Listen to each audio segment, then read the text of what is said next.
Preventing false accusations. That's what I'm going to share with you today.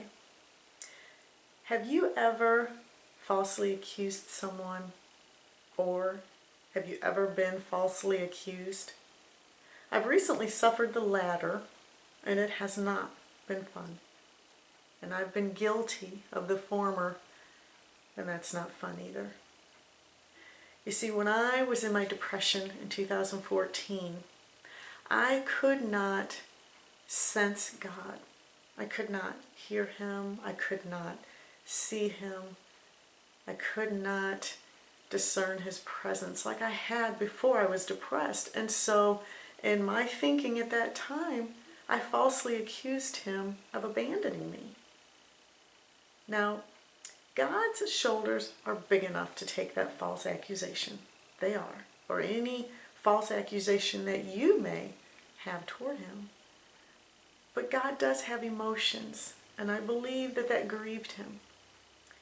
So I want you to know I love God. You know, He is my heavenly daddy.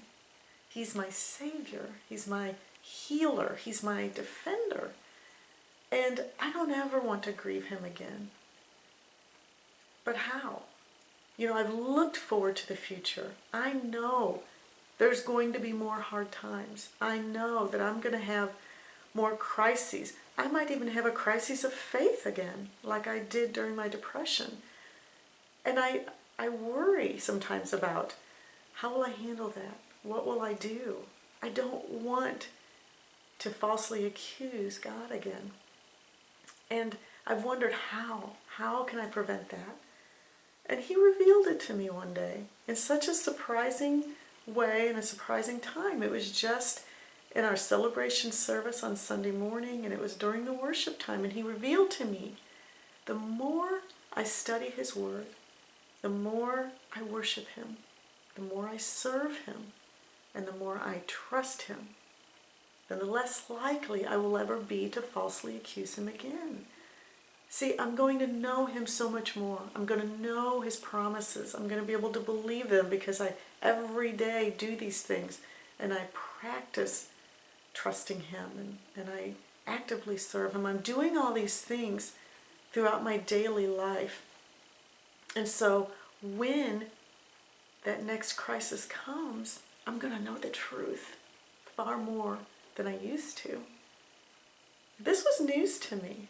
This was really good news to me.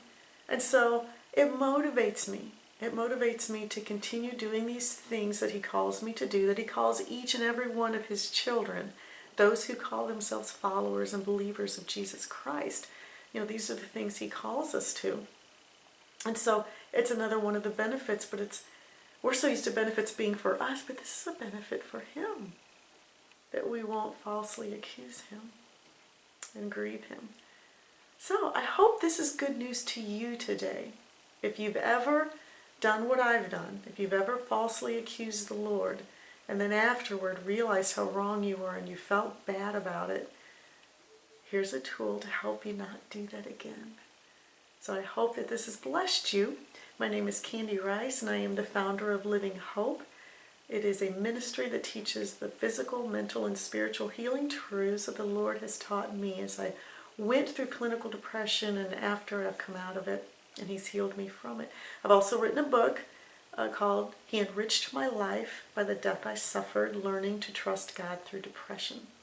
So you can find out more about Living Hope or order my book through my website. The address is candyrice.org. And I am also available to come speak. So if you would like me to share more of what the Lord has taught me, just contact me, again, through my website, and we will get that scheduled. So I just hope that today you will be blessed as you proceed forward, preventing false accusations.